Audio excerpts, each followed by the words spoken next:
Our nervous system is functionally a triangle upside down, okay, with a point. This is the brainstem. I'm talking about the circuits that are being regulated in the brainstem that regulate our underlying state, percolate information up to the brainstem, and the brainstem literally is transmitting that information to higher brain structures, enabling access to different brain areas. So that when we're in safe states, we can access higher cortical functions, but when we're in dangerous states, those systems turn off and we're defensive.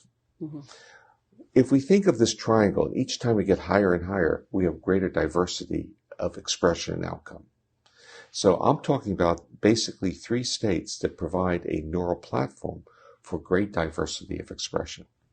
If you are in a constant dangerous environment, your nervous system is going to find it difficult to detect safety. So if it can't detect safety, it's going to be in the state of more fight, flight, a low threshold to react.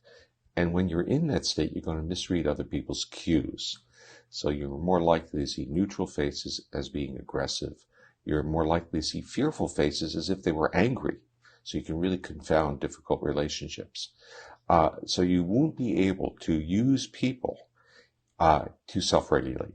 They'll become threatening and reactive. So if you have a history in which there is no experiences of using people to regulate in a very pro-social positive way, people will then become threatening or damaging to you. And what I always want to emphasize is that the social interactional behavior is a neural exercise. It's a neural exercise of using newer mammalian structures, in a sense evolutionarily newer structures, to inhibit very primitive defensive systems. So if we feel that we're in safe environments, we'll use our face, we'll use the intonation of our voice, and we'll negotiate a relationship or maintain safety by doing that. And this is what friends do, this is what lovers do, this is what supposedly teachers are supposed to do and therapists, right? If we're a little bit in a more dangerous situation, like a novel environment, we don't know anything about it, we'll go into another physiological state that will support fight or flight mobilization behaviors. And if we can fight or flee, get away from something, then we've actually negotiated that danger.